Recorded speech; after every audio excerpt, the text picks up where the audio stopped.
Try to imagine you can't communicate your daily needs. Try to imagine how frustrating this would be. If you can do this, you can put yourself in the shoes of 1 in 68 newborns and their families that will be affected by autism. Kids like David, for example. I have bashful. I have bashful. Very good. Pulling. I Correct. I pull orange. orange. I'm Mike Zentner, CEO of Speak MODalities. And I'm Oliver Wendt, Chief Science Officer. I'm Diana Hancock, Chief Operating Officer. We're working to commercialize research technology from Purdue University that's proven to help kids like David and 100% of the time develop functional communication. All of our technologies begin with the word speak. Our first app, Speak All, has been downloaded over 30,000 times. That's 30,000 families that may have experienced a life-changing event. Before we move on, let us show you some of the amazing experiences that we have seen in working with families with autism. Until age 2, he was a perfectly typical child, and then he just stopped speaking, stopped making eye contact, stopped playing, disengaged from us completely. Now we get real communication, and that's a big jump. That's a big jump. And it happened very quickly and very consistently through this interface. The interface really showed him this is the way to do it, and it was wonderful. We'll demo our apps in just a minute, but first we want to tell you the story about how this came to be. When Apple introduced the iPad in 2010, they knew they were going to have a large impact on consumers. But I don't think what they realized was the enormous impact they would have on people with different abilities. When this happened, I immediately saw the great opportunities an iPad would have for individuals with autism and developmental disabilities. In the past, the standard method of communication and still the standard of care is a low-tech strategy called a picture exchange communication system. What this means is that these learners would have these large communication books with laminated picture cards, and in order to request a desired item, they would have to put down these cards on a sentence strip and then exchange that sentence strip with the communication partner. As you can see, this is rather cumbersome, and it is difficult to manage all the picture cards in this communication book. In 2010, I started working with a very talented group of students here at Purdue University in a program called Engineering Projects in Community Service. These students put together the first prototype of the Speak All application that would successfully emulate the picture exchange communication approach, but now with some really fundamental differences. Speak All would actually provide a voice for the learner with autism. And it would be much easier to manage all the vocabulary on a tablet device. And just having a tablet device available opened up so many new learning opportunities for these learners. Before the introduction of the iPad, there were other manufacturers that were making dedicated devices for this purpose. You can see one of these here. They were large, clunky devices, and most importantly, not only were they expensive, they attached a stigma to the child who was carrying them around. The child felt different than everybody else in school. The original research behind Speak All was conducted here in Haviland Hall, one of the oldest buildings on the Purdue campus. Armed with an iPad and our newly developed software, I created an intervention protocol in my Purdue research lab, and the outcomes were truly remarkable. We had worked with about 20 families affected by autism, and each single participant would develop some degree of functional communication skill. We also saw that about 80% of these participants developed natural speech production, like you could see in the case of David. In 2010, as Oliver was beginning this research, I had just finished doing 18 years worth of tech startup companies and came back to Purdue to look at additional technologies that I might be able to help commercialize. At the same time, Dr. Jerry McCartney in IT had become the leader of something called the Innovation and Commercialization Center. And that was exactly the mission of that center. One of the things we did was we started prowling through university disclosures to look for things that might make compelling commercial products. Oliver's project was one of those projects. So we invited Oliver to come in and give a discussion to the group about what he was doing. And when he gave his presentation and he showed the videos of how he was helping the kids before and after, it gave everybody in the room chills to see this.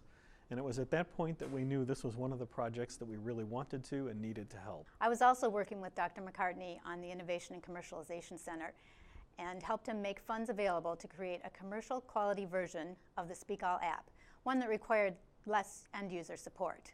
We released the app and started working on the business feasibility analysis, which turned out so promising that Mike, Oliver, and I started Speak MODalities, and acquired an IP license from the Purdue Research Foundation.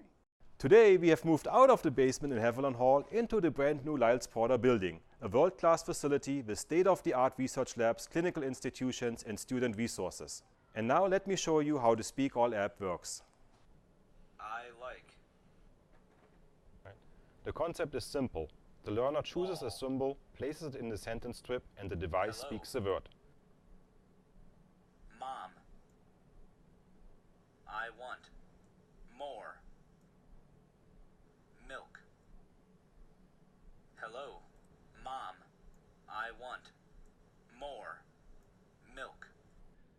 When you look at Speak All, you may notice it is very simple. But let me tell you, it is that simple on purpose.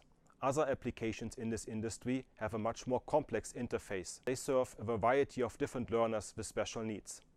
Speak All is very simple because we want to avoid sensory and cognitive overload. If an interface is too complex for a child with autism or severe developmental disability to process, they will not get to the stimuli that they need to communicate effectively. Our approach is very unique and is the only approach that is backed up by the best research evidence in the world. When we created the commercial version of the software, we also incorporated capabilities to make it easier for therapists to manage learner activities. For example, they can create different activity sheets, and this is very easy to do. We're just going to go into administrator mode. Then we're going to hit add activity. We can label this preschool, for example.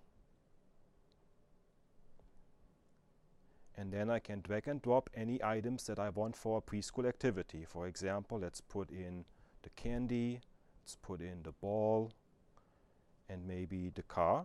And right there is my newly created preschool activity sheet. Users can also create new symbols by going back into administrator mode and hitting media collections. Under media collections, I can add a new symbol by clicking on add, then giving it a label.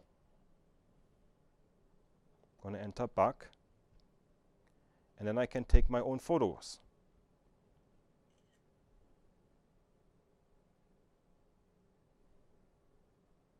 I would want to add my voice to it, Ladybug, and there it is in my media collection.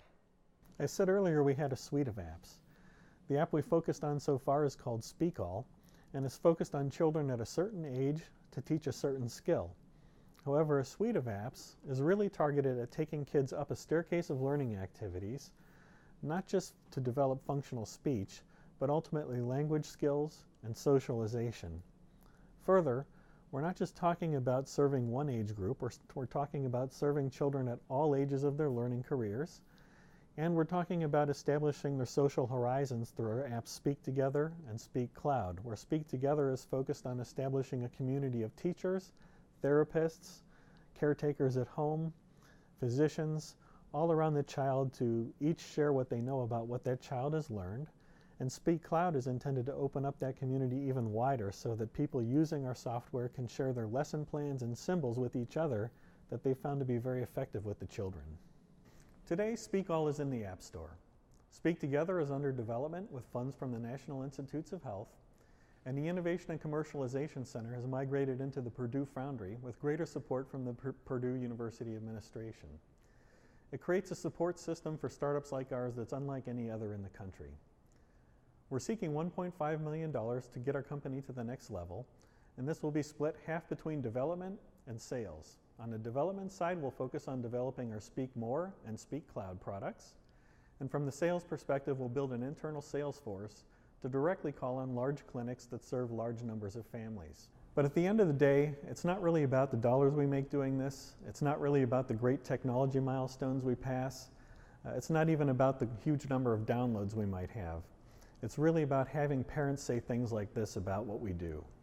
And she likes it because it is so simple in terms of its interface. For other therapists who perhaps see her once a week, they have said consistently every week, I can't believe how much she's progressed from last week. Most people, an autistic child kind of comes into their lives and suddenly they're faced with all of these different challenges. And that Speak All is one of those ways through communication that we can help our children become successful, which then makes everybody happier. Those reactions are priceless, and we're looking for investment partners that feel the same way. and that it's okay to do well while doing good.